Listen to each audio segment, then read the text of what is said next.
Bismillahirrahmanirrahim. Alhamdulillah wassalatu wassalamu ala Rasulillah wala haula wala quwata illa billah.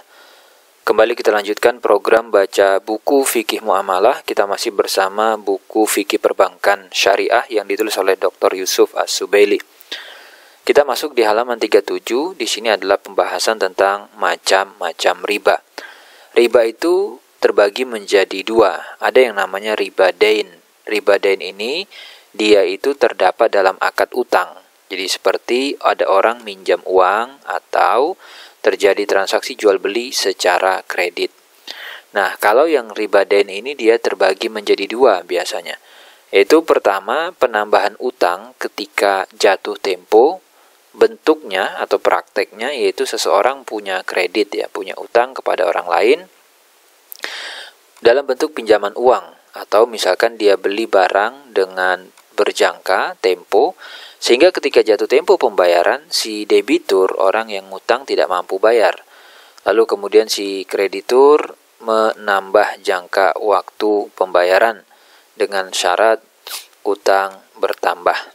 Misalkan begini, si A beli mobil atau si B beli mobil dari si A, harga 50 juta dengan tempo 3 tahun. Ketika jatuh tempo, si B tidak punya uang untuk bayar. Lalu kemudian si A mengatakan, B, saya tambah deh waktunya 1 tahun lagi. Tapi syaratnya utang kamu menjadi 55 juta. Awalnya kan 50, berarti ada tambahan 5 juta di situ. Dengan penambahan tempo, ini yang dinamakan riba. Riba ini bentuknya paling berbahaya dan sangat diharamkan. Jadi ini dalam istilah fikih disebut dengan zidni unzirka atau anzirka. Jadi di sini dikatakan zidni, ya, kasih aku tambahan waktu. Ini kalau memang dari pihak si pemberi utang ya, si kreditur bilang zidni, ya, aku tambahkan piutang tapi kamu tak kasih tambahan waktu ya, unzirka, kamu tak kasih tenggang, kasih tambahan tempo. Apa dalilnya yang melarang riba semacam ini? Yaitu firman Allah dalam Al-Quran surat Al-Imran ayat 130. Allah tegaskan, wahai orang-orang yang beriman, jangan kamu makan harta berlipat ganda. Nah, kemudian Qatadah menafsirkan ayat ini, maksud atau bentuk riba jahiliyah di zaman dulu yaitu adalah orang menjual barang dengan tidak tunai sehingga jangka waktu tertentu. Ketika jatuh tempo waktu pembayaran, pembeli tidak mampu melunasi sehingga dia harus membayar lebih dan waktu pembayarannya diundur. Kemudian riba yang disyaratkan pada akad pinjam meminjam. Ini ya, bentuknya adalah seseorang kredit kepada orang lain dengan persyaratan si debitur membayar lebih dari uang yang diterima. Ini disebut dengan istilah qard. Karena ribanya terdapat pada akad qard, pinjam meminjam. Kalau dain tadi biasanya karena jual beli kredit. Di mana persyaratan riba pada akad qard ini berlangsung ya, dan bukan pada saat jatuh tempo pembayaran. Jadi berarti ini bentuknya adalah kesepakatan dari awal. Misalnya begini, si B butuh uang tunai, maka kemudian dia pinjamlah kepada si A. Aku butuh uang 50 juta. Nanti aku bayar 1 tahun lagi. Kemudian si A dia sanggupi, oke, saya pinjamkan, tapi nanti syaratnya kamu kembalikannya 55 juta ya, bukan 50 juta. Ini tidak diperbolehkan. Apa dalilnya? Allah Subhanahu wa taala berfirman, hai orang-orang yang beriman, bertakwalah kepada Allah dan tinggalkan sisa riba yang belum dipungut, yang belum kamu ambil. Jika kamu memang orang yang beriman. Maka jika kamu tidak mengerjakan, dalam artian kamu tidak tinggalkan itu sisa riba kamu, maka ketahuilah bahwa Allah dan Rasulnya akan memerangimu.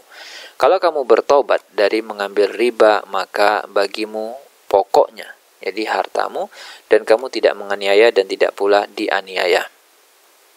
Ayat di atas menjelaskan bahwa kreditur yang bertobat dan meninggalkan transaksi riba hanya boleh mengambil sejumlah uang yang dia pinjamkan dan sisanya adalah penganiayaan. Ya, berarti dia berbuat zolim kalau dia kemudian mengambil lebih.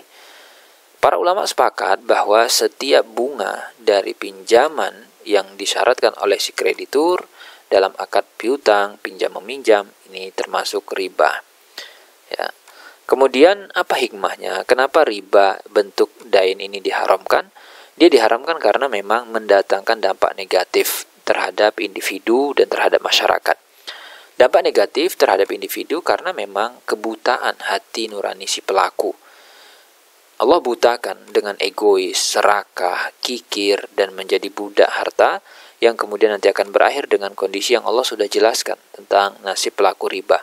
Di mana orang-orang yang makan riba, mengambil riba, dia tidak akan dapat berdiri kecuali seperti berdirinya orang yang kerasukan setan lantaran dia itu terkena atau seperti orang yang gila. Orang ini bagaikan orang yang gila harta. Dan tentu ya itu kalau pribadi, dampak terhadap masyarakat adalah kalau riba telah menjalar pada kehidupan masyarakat, efek negatifnya baik dari sosial dan ekonomi. Di antara sisi sosial, masyarakat akan dipenuhi rasa egois, rasa dengki, ya, serta benci. Bukan lagi motifnya saling kasih sayang dan tolong-menolong. Masyarakat nanti akan terbagi menjadi dua golongan, kaya dan miskin, seperti kenyataan yang terjadi di negara kapitalis, di mana golongan kaya akan bersenang-senang tanpa susah, tanpa lelah dari hasil bunga riba yang diterima dari orang miskin. Pada saat yang sama, golongan yang miskin tadi akan menghabiskan umur mereka untuk membayar bunga utang yang menghimpit mereka. Yang ini akan terus berlipat ganda dengan berlalunya masa. Bila si miskin terlambat membayar bunga, maka yang kaya tanpa belas kasihan, dia akan menjual harta si miskin dan yang menjadi agunan tadi dan kemudian diambil kreditnya yang jauh lebih besar daripada hutang pokoknya. Dan kesimpulan akhir dari sistem ekonomi kapitalis bahwa orang kaya akan bertambah kaya dan kemudian yang miskin akan bertambah miskin. Kalau kemudian kita lihat dari sisi ekonomi, apa dampak buruknya? Riba ini menyebabkan dampak negatif terhadap ekonomi suatu negara. Di antaranya adalah riba itu menyebabkan berkurangnya proyek di bidang produksi barang. Kenapa? Karena para pemilik modal ya pada umumnya mereka kan maunya untung, tidak mau menanggung resiko. Maka dengan cara yang aman yaitu mereka memberikan kredit tanpa ada interest. Hanyalah memberikan kredit dan mendapatkan interest. Jadi ya udah, keluarkan uangnya, kemudian mereka uangnya terjamin lalu kemudian mendapatkan bunga. Cara ini tidak terlalu memberikan andil, tidak akan memutar roda ekonomi sebuah negara. Kemudian yang kedua, secara ekonomi riba ini akan menyebabkan menurun daya beli masyarakat.